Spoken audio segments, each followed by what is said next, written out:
Welcome back mga ka-TV. Ang video na tatalakayin natin ngayon ay ang chapter 37 ng Omniscient Reader's Viewpoint, at kung bago ka lang sa channel ko ay huwag mahiyang mag-like, subscribe o follow at i-click ang notification bell para ma-notify ka sa susunod na video. Paalala, ang video na tatalakayin natin ngayon ay maaaring mag-iba mula sa ilalabas na anime.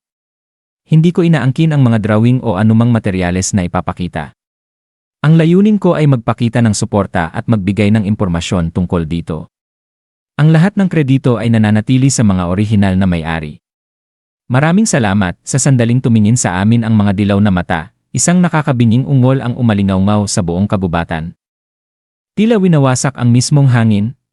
Ang Pitoli grade Tyrannosaurus Rex ay nakilala ka. Ang Tyrannosaurus Rex ay nag-activate ng skill na Fear the Predator. Ang exclusive skill Fourth Wall ay hinarang ang epekto ng Fear the Predator skill. Nanatiling kalmado ang isipan ko dahil sa Fourth Wall, pero hindi ko pa rin mapigilan ang ginaw na gumagapang sa buong katawan ko. Hindi ito basta takot lang, ito ang likas na takot ng isang nilalang na nasa harap ng isang predator sa tuktok ng food chain. Lahat, umiwas kayo. Agad na natauhan sina Jung Hyewon at Lee Ji-hye mula sa pagkabigla. Napaatras ako kasama si Lee Gil-yaong sa tabi ko upang makalayo sa danger zone. Isang napakalaking buntot ang rumagasa sa kabubatan na parang dumadaang pader ng pagkawasak. Nabiyak at nabali ang mga puno sa paligid. Ang mga taong tumatakbo sa unahan ay direktang tinamaan at tumilapon sa ere, bumagsak at umubo ng dugo. Mabuti na lang at nasa labas ng saklaw sina Jung Hyewon at Lee Ji-hye. Gil-yaong, umatras ka. Hyewon at Ji-hye, maghiwa-hiwalay kayo sa kaliwa at kanan. Sa sandaling yon, may lumitaw na mensahe. Ang karakter na Lee Gil-yaong ay nag-activate ng skill na Dinosaur Book. Ang mga Tyrannosaurus ay mabilis kumpara sa laki nila, pero mahina sila dahil sa makitid na paningin, sabi niya ng kalmado. Ano? Nabasa ko yan sa libro noong bata pa ako. Noong bata ka pa? Mas bata pa kaysa ngayon. Napatitig ako kay Lee Gil-yaong ng sandali, pero wala ng oras para magtanong. Ang exclusive skill na White Pure Star Energy ay na-activate. Iwinasiwas ko ang iridescent na espada para ako ang mapansin ng T-Rex. Hindi mga tanker sina Jung Hyewon at Lee Ji-hye, at lalo na si Lee Gil-yaong. Kaya ako lang ang kayang magtaya dito. Habang inaakit ko ang atensyon niya, atakehin niyo siya sa likod. Hindi ko pa natatapos ang sinabi ko nang mapansin kong nasa likod na pala ng T-Rex sina Jung Hyewon at Lee Ji-hye. Napakabilis nila. Halos maiwasan ko ang mga ngipin at ang malalakas na paa nito. Bago ko pa maitaas ang Unbroken Faith, dumaan ang buntot nito sa ibabaw ng ulo ko. Nakakakuryenteng takot ang dumaloy sa katawan ko.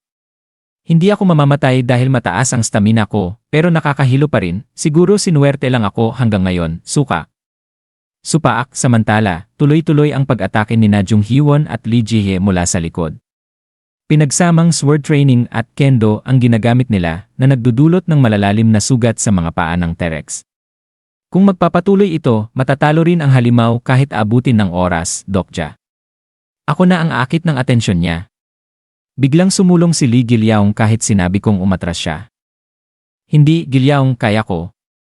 Bumuo siya ng kakaibang hand signs, at biglang may lumabas na higanteng praying mantis na tumusok sa mata ng T-Rex bago tumakas. Ito ang titano na tinutukoy niya. Nataranta ang T-Rex at hinanap ang mantis na gumulo sa paningin nito. Kinokontrol ito ni Lee Gil-yaong gamit ang mga kamay niya. Napatingin ako sa kanya nang may bagong pagtingin, ang batang ito. Sobrang lakas pala niya. Dahil sa tulong ni Lee Gil-yaong, naging pabor sa amin ang laban. Bumagal ang T-Rex habang nagningas ang mga mata ni Jung Hyewon at Lee Ji-hye. Demon Slayer, mas malakas sila kapag emosyonal, kahit mas madaling maapektuhan ng mental attacks. Nakakatakot tingnan ang kanilang pag-atake, sayang lang at napunta si Lee Ji-hye kay Yoo Jong-hyuk sa original na landas. Pero si Jung Hyewon, may malaking potential pa, halos ubos na ang stamina ng T-Rex. Oras na para tapusin ito, Blade of Fate ay na-activate, tinipon ko ang natitirang magic power ko. Na-activate ang special option ng Unbroken Faith, nag-transform ang Ether property sa apoy. Lumaki ng mahigit 1 metro ang espada at nagliyab ito. Tumakbo ako papunta sa likod ng T-Rex. Lahat, umiwas kayo. Umakyat ako sa buntot nito habang halos madapa dahil wala akong sense of balance. Itinusok ko ang espada para kumapit. Bumagsak ang T-Rex at umikot sa lupa habang dumadaloy ang dugo. Paulit-ulit kong sinaksak ang katawan nito habang sinusunog ng apoy ang mga sugat. Tumingin ang dilaw nitong mata sa akin bago tuluyang mawalan ng buhay. Ikaw ang unang nakapatay sa 7th grade species na Tyrannosaurus Rex. Nakatanggap ka ng 1,000 coins bilang gantimpala na gawa natin. Alam kong kaya natin, sabi ni Jung Hyewon na pagod pero masaya. Tinanong ni Jung Hyewon, may Tyrannosaurus ba sa pelikulang ito? Wala. Pero hindi ba mas masaya ito? Ha? Fantasy, action, adventure ang genre. Sapat na yon. Ang theater owner ay nasiyahan sa binagong ending, napasinghal si Jung Hyewon, ibig sabihin, hindi ang totoong ending ang mahalaga sa dungsyon na ito. Kundi ang paggawa ng ending na gusto ng theater master, ngayon naintindihan nyo na. Basagin lang natin lahat ng hadlang. Nakahanap kami ng sugatang lalaki, Pipropeta. Revelation. Namatay siya matapos magsalita, Revelation. Sabi ko, kung tama ako, may ibang katulad ko.